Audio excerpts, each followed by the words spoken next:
wabarakatuh. Kami dari kelompok 9 akan mempresentasikan hasil diskusi kami mengenai bab derivatives and foreign currency, concepts and common transaction pada mata kuliah akuntansi keuangan lanjutan kedua kelas kami. Nah, selanjutnya di sini saya Rehanudin Jayano dengan NPM akhir 254 akan menjelaskan tentang derivatif. Nah, derivatif sendiri adalah nama yang diberikan untuk berbagai jenis sekuritas keuangan.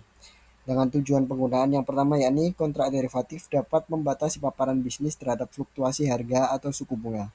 Lalu, pihak yang mencoba mengendalikan risiko perubahan harga atau suku bunga ekonominya terlibat dalam kontrak derivatif atau lindung nilai. Nah, resiko yang dikelola derivatif ada empat. Yang pertama yakni suku bunga, lalu ada harga komoditas, nilai tukar mata uang asing, dan harga saham.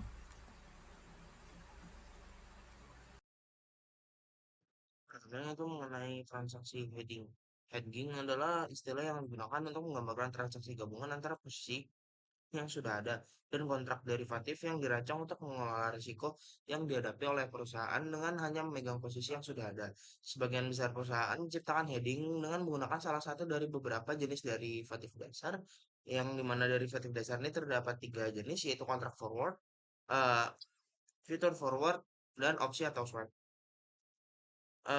Lalu yang pertama itu ada kontrak forward. Kontrak forward sendiri merupakan perjanjian yang dinegosiasikan antara dua pihak untuk pengiriman dan pembelian komoditas atau mata uang asing pada harga, jumlah, dan tanggal pengiriman yang telah disepakati sebelumnya.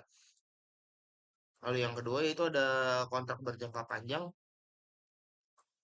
Kontrak berjangka panjang atau kontrak future ini pada dasarnya memiliki karakteristik kontrak yang sama dengan kontrak forward, kecuali kontrak berjangka panjang berbeda dari kontrak forward dalam hal yang memungkinkan mereka diperdagangkan dengan mudah di pasar. Jadi pada kontrak forward ini perdagangan dengan kontrak fiturnya sangat berbeda. Lalu yang terakhir itu ada swap. Swap sendiri merupakan kontrak yang untuk digunakan untuk menukarkan aliran kas yang berkelanjutan. Itu ada swap, di sini ada contoh soal swap, di mana jika perusahaan memiliki utang sebesar $1 saat ini dengan suku bunga 8%, tapi rentan terhadap fluktuasi suku bunga di masa depan, mereka dapat memasukkan suku utangnya sebesar dalam swap yang akan menerima membayar kenaikan penurunan dari suku bunga asli 8% dan suku bunga variabel. Di sini sebagai contoh, pada tanggalnya itu, itu ada variable rate-nya sebesar 8%, lalu pada periode 1, variable rate-nya turun menjadi 7%, interest payment on debt-nya muncul sebesar $70.000, dan settlement of swap nya sebesar 10.000, dan net interest payment-nya sebesar 80.000. Pada periode 2, variable rate-nya itu sebesar 8%, di mana interest payment on debt-nya naik sebesar 80.000, dan settlement-nya menjadi 0, dan net interest payment-nya sebesar 80.000. Pada periode 3, variable rate-nya menaik sebesar 9%, interest payment-nya on debt-nya naik juga sebesar 90.000, dan net settlement swap nya yang diterima sebesar 10.000, sedangkan net interest payment-nya tetap sebesar 80.000. Di sini jika perusahaan yang melakukan swap harus membayar biaya atau premi kepada pihak lawan swap, pihak lawan untuk sebagian besar swap bunga adalah bank besar, di mana idealnya akan memiliki posisi yang saling menyeimbangkan dan bertindak sebagai pembuat pasar dalam melindungi nilai suku bunga. Selanjutnya di sini ada forward contract, di mana forward contract diasumsikan di sini ada soal, yaitu di bawah perusahaan Grey menambang tembaga. Perusahaan ini akan menambang dan menjual 202 juta pon tembaga selama 4 kuartal berikutnya, dan akan menjual seluruh tembaga yang diproduksinya pada akhir periode tersebut. Biaya tetap yang diproyeksikan oleh Grey adalah $2.400.000 dan biaya variabelnya sebesar 0,80 per pon. Berdasarkan angka tersebut, Grey perlu menutupi biaya sebesar $4 juta untuk mencapai titik pas, yaitu 2.400.000 biaya tetap ditambah 1.600.000 biaya variabel. Lalu pendapatan titik pasnya adalah $2 per pon. Di sini Grey memutuskan untuk menjual produk masa depan dengan tanda tangani kontrak forward dengan Bro untuk pengiriman 2 juta pon tembaga kepada Bro dalam 1 tahun dengan harga 2,20 per pon. Di sini ada tabelnya, yaitu di mana per pound revenue-nya yang pertama itu $2,20 dan profit loss-nya yang diterima yaitu sebesar 400.000. Lalu yang kedua $2,10, profit loss-nya sebesar 200.000. Lalu ada eh lalu yang ketiga yaitu per round revenue-nya sebesar $2, tidak menerima profit dan loss, pendapatan sebesar $1,9, rugi $200 dan pendapatan $1,8, rugi 400.000. Nah, di sini terdapat penyelesaian di mana market price per round yang pertama itu $2,4, lalu ada forward price per round sebesar 2,2, lalu ada unhedged gain or loss sebesar 800.000, lalu ada economic gain or loss sebesar 400.000 dan economic income with hedge sebesar 400.000. Lalu market price per round pada $2,2 yaitu forward price per roundnya tetap $2,2. Lalu unhedged gain or lossnya sebesar 400.000 gain. Lalu economic gain or lossnya 0. Lalu economic income with hedge-nya tetap 400.000. Pada market price per round $2-nya, forward price per roundnya tetap $2,2. Unhedged gain or lossnya di sini 0, sedangkan economic gain or lossnya sebesar 400.000. Lalu pada $1,8, unhedged gain or lossnya itu sebesar minus 400.000, sedangkan economic gain or loss on forwardnya gain sebesar 800.000. Lalu selanjutnya di sini ada option kontrak, di mana di sini Graham memiliki total biaya sebesar 4 juta atau harga impas sebesar $2 per pound. Selain itu, kita menganggap harga opsi sebesar 0,05 per pound dan harga pelaksanaan sebesar 2,3. Jika harga tembaga mencapai 2,3 atau lebih pada tanggal pelaksanaan, Gray tidak akan melaksanakan opsi tersebut.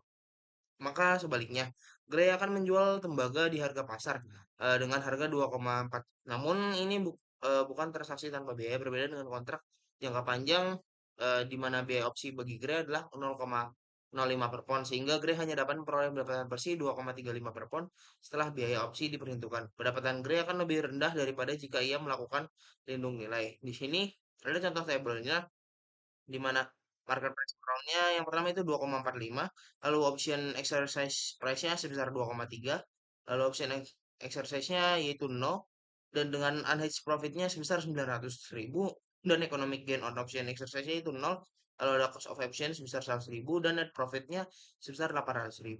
Untuk market price 2,35 di sini, option exercise-nya 0, dengan unhedged profit-nya sebesar 200.000, dan juga net profit loss sebesar 600.000. Untuk $2,3 yaitu optionnya tetap no dengan unhedged profitnya 600.000 dan net profitnya sebesar 500.000. Lalu yang selanjutnya sebesar 2,25 di mana optionnya yaitu yes dengan unhedged profit or loss sebesar 500.000. Lalu ada economic gain on option exercise sebesar 100.000 dan net profit lossnya sebesar 500.000. Lalu yang terakhir yaitu 2,15 di mana option exercise-nya yes, dengan analysis profitnya sebesar 300.000, economic gain-nya sebesar 300.000, dan net profitnya sebesar 500.000. Jadi content for dari native instrument and hedging activities untuk pengertiannya sebab ini membahas tentang perlakuan akuntansi atas instrumen derivatif dan aktivitas lindung nilai atau hedging. Derivatif adalah kontrak keuangan yang nilainya bergantung pada nilai aset pokok atau underlying aset seperti suku bunga, nilai tukar mata uang, harga komoditas, atau saham. Tujuan utama penggunaannya adalah untuk mengelola risiko keuangan, bukan untuk spekulasi. Dalam praktiknya, perusahaan menggunakan derivatif untuk melindungi diri terhadap fluktuasi nilai tukar, tingkat bunga, atau harga komoditas yang dapat memengaruhi arus kas dan nilai aset atau kewajiban mereka. Untuk yang selanjutnya, ini adalah perlakuan akuntansi umum untuk derivatif. Menurut standar akuntansi seperti ASC 815 atau IFRS 9, semua instrumen derivatif harus diakui di neraca sebagai aset atau liabilitas pada nilai wajarnya atau fair value. Perubahan nilai wajar derivatif dapat memengaruhi laba rugi, tergantung pada tujuan penggunaan derivatif tersebut apakah untuk dilindungi atau bukan. Jika derivatif tidak memenuhi kriteria akuntansi lindung nilai atau hedge accounting, maka semua perubahan nilai wajarnya diakui langsung pada laporan laba rugi periode berjalan. Untuk jenis-jenis hedge accounting sendiri ini ada tiga. Yang pertama yaitu fair value hedge, yaitu melindungi risiko perubahan nilai wajar aset atau kewajiban yang diakui, misalnya obligasi tetap atau persetujuan. Yang kedua, cash flow hedge, yaitu melindungi risiko variabilitas arus kas masa depan yang disebabkan oleh fluktuasi harga, suku bunga, atau nilai tukar. Dan yang ketiga, ada net investment hedge atau foreign operations, yaitu melindungi exposure terhadap fluktuasi nilai tukar dan investasi bersih pada anak perusahaan luar negeri. Untuk syarat penerapan hedge accounting sendiri, ini agar derivatif dapat diklasifikasi sebagai lindung nilai yang sah secara akuntansi, perusahaan itu harus memenuhi beberapa persyaratan formal, yaitu yang pertama ada dokumentasi resmi sejak awal, termasuk identifikasi instrumen derivatif, item yang dilindungi, risiko yang dihadapi, serta metode pengukuran efektivitas. Yang kedua, efektivitas nilai harus dapat diukur baik secara prospektif maupun retrospektif. Dan yang ketiga, hubungan lindung nilai harus efektif. Artinya, perubahan nilai wajar derivatif harus secara substansial mengimbangi perubahan nilai item yang dilindungi. Untuk pengungkapan atau disclosure, jadi perusahaan wajib mengungkapkan secara transparan dalam catatan laporan keuangan mengenai yang pertama, jenis dan tujuan derivatif yang digunakan. Yang kedua, risiko yang dilindungi dan strategi manajemen risiko perusahaan. Yang ketiga, dampak derivatif terhadap laporan laba rugi dan ekuitas. Dan yang keempat, metode penilaian nilai wajar derivatif dan asumsi yang digunakan. Selanjutnya di sini saya akan membahas mengenai foreign currency transactions, di mana transaksi mata uang asing terjadi ketika perusahaan melakukan transaksi dengan entitas di negara lain menggunakan mata uang selain mata uang fungsionalnya. Nah, apa sih mata uang fungsional itu? Jadi mata uang fungsional ini merupakan mata uang dari lingkungan ekonomi utama tempat entitas beroperasi. Nah, misalnya ini perusahaan AS yang menggunakan dolar AS. Jadi gampangnya seperti mata uang asalnya lah. Selanjutnya, transaksi ini bisa berupa ekspor maupun impor barang dan jasa, serta transaksi pinjaman atau investasi lintas negara. Selanjutnya ini terdapat persyaratan FASB atau ASC 830.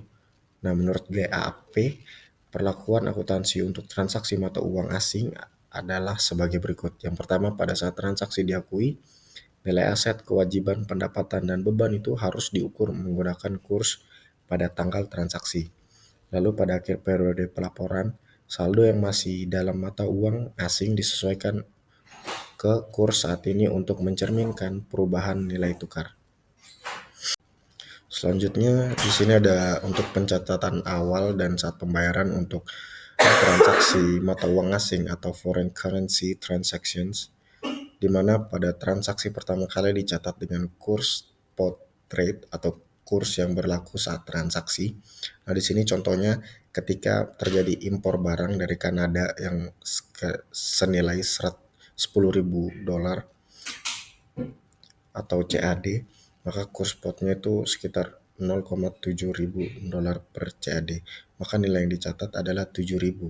Jurnal inventory debit 7.000 dan account payable atau hutang 7.000. Nah, pada saat pembayaran, jika kurs berubah pada saat pembayaran akan timbul selisih kurs atau exchange gain or loss. Misalnya kurs berubah menjadi 0,6900 atau CAD, maka account payable masih 7.000. Namun di sini ada penambahan debit yaitu exchange gain sebesar 100 dan cash sebesar 6.900. Maka terdapat selisih 100 disebut exchange gain karena kewajiban sebesar 7.000 dibayar hanya 6.900. Nah, kita masuk ke yang terakhir ya, ini aturan pencatatan transaksi mata uang asing. Menurut prinsip JPSG nomor 830, ada 3 prinsip. Yang pertama ya ini untuk tanggal transaksi awal. Nah, setiap aset, liabilitas, pendapatan atau beban dicatat dalam mata uang fungsional, misal dolar Amerika Serikat, lalu menggunakan kurs yang berlaku pada tanggal tersebut atau spot rate. Lalu ada aturan untuk tanggal neraca atau akhir periode. Saldo tercatat yang didenominasi dalam mata uang asing seperti piutang atau utang harus disesuaikan untuk mencerminkan kurs saat ini atau current exchange rate. Lalu untuk pengakuan laba atau rugi, keuntungan atau kerugian selisih kurs yang timbul dari penyesuaian akhir periode atau penyelesaian transaksi diakui dalam laporan laba rugi periode berjalan. Sekian pemaparan presentasi hasil diskusi kelompok 9. Kami akhiri, apabila ada salah kata kami mohon maaf. Kami akhiri, wassalamualaikum warahmatullahi wabarakatuh.